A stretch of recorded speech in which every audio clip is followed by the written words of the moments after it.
देखो एक्सरसाइज 14.3 का question number second, यहाँ भी क्वेश्चन को रीड करें। कह रहा है the median of the distribution given below is 28.5। Given कर दिया उसने पहले मीडियन 28.5। इसका मतलब अगर ये मीडियन गिवन कर दिया तो यहाँ वैल्यू मिस हो गई। अब इसमें जो फॉर्मूला होता है मीडियन का फॉर्मूला होता है median equal to L plus n/2 minus CF divided by F into H।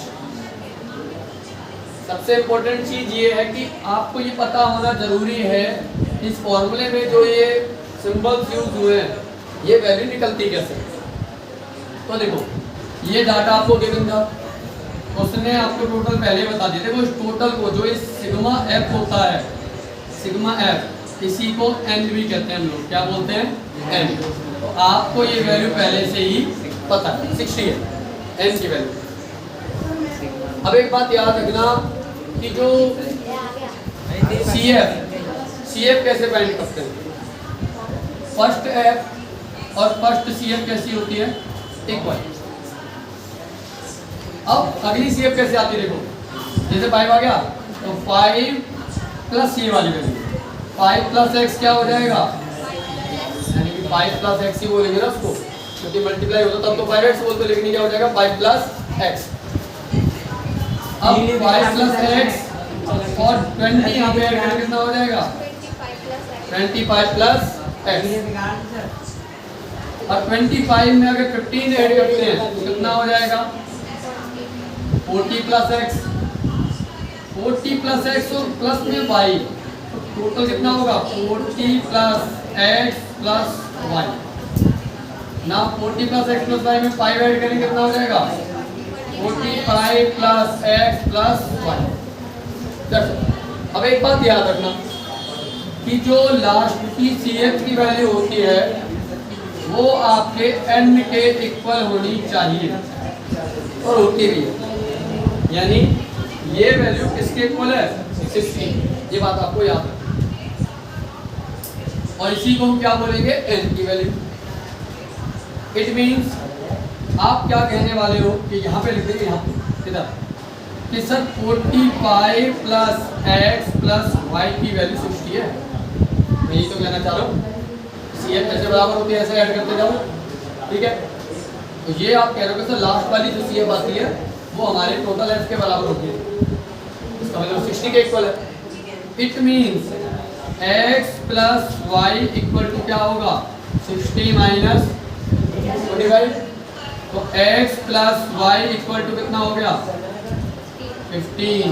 आप इसको कहते हैं ये आपकी इक्वेशन नंबर फर्स्ट है, क्योंकि ना आपको x पता नहीं आपको y, और क्वेश्चन में कह रहा है फाइंड x एंड y।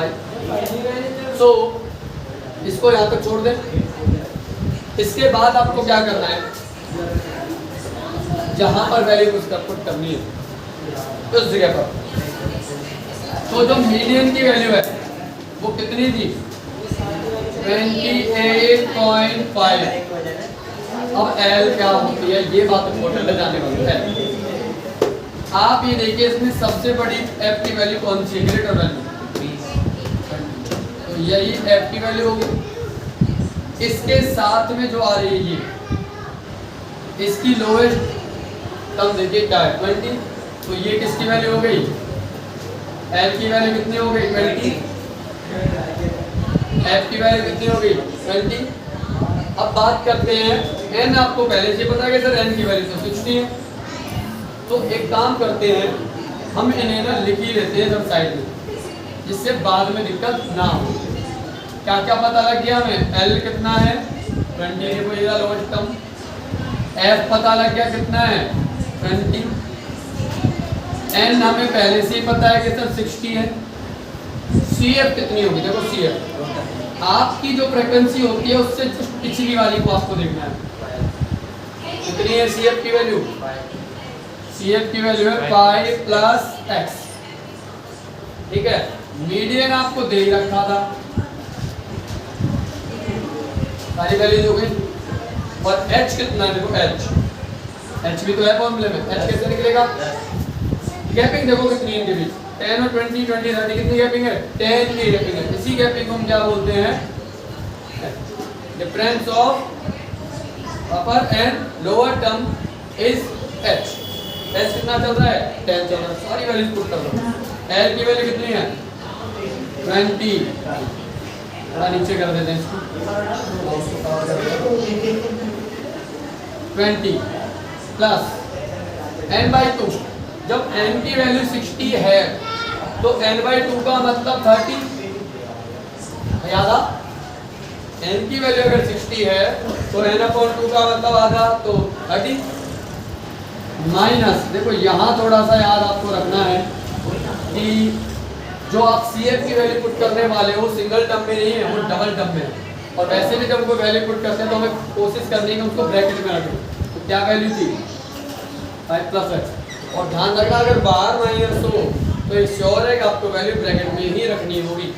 तो क्या आ जाएगी -5 + x अपॉन f की वैल्यू कितनी है 20 और h भी कितना है ये भी 20 है दोनों 20 है ना। तो इट मींस ये मल्टीप्लाई में ये 10 है और ये 10 है। तो अगर मैं इससे इसको कट करूं तो सीधी सी बात है 2 बचेगा भाई मल्टीप्लाई में ना। हमें क्या चाहिए यहाँ से x चाहिए बस x को छोड़ना है सब को उधर साइड में जंप कर दो धीरे धीरे। पहले ये वाली वैल्यू इधर आ जाएगी तो 28.5 - 20 और इक्वल टू इसको ओपन कर दो 30 माइनस जब अंदर जाएगा तो माइनस के 5 और माइनस के ही x हो जाएगा। अपॉन में क्या बच रही है बेटा 2 28.5 में से अगर 20 माइनस कर दिए मैंने तो कितना बचेगा 8.5 और ये जो डिवाइड में लिखा हुआ है ये कहाँ आ जाएगा मल्टीप्लाई में। यहाँ क्या रह जाएगा 30 - 5 25 और क्या रह गया माइनस के x 8.5 का 2 से मल्टीप्लाई करोगे तो आपको पता है आंसर कितना आएगा 17। इसको कहते हैं ना 8.5 8.5 का डबल 17 यानी 17 ना 8.5 × 2 कितना हो जाएगा 17। इस 25 को इधर ले आओ तो माइनस का आएगा क्या रह गया इधर ओनली -x रह गया। 17 में से अगर 25 माइनस हो जाएंगे तो कितना आएगा माइनस के 8 इक्वल टू -x माइनस से माइनस कैंसल तो x की वैल्यू कितनी आ रही है बेटा 8 x तो मिल गया।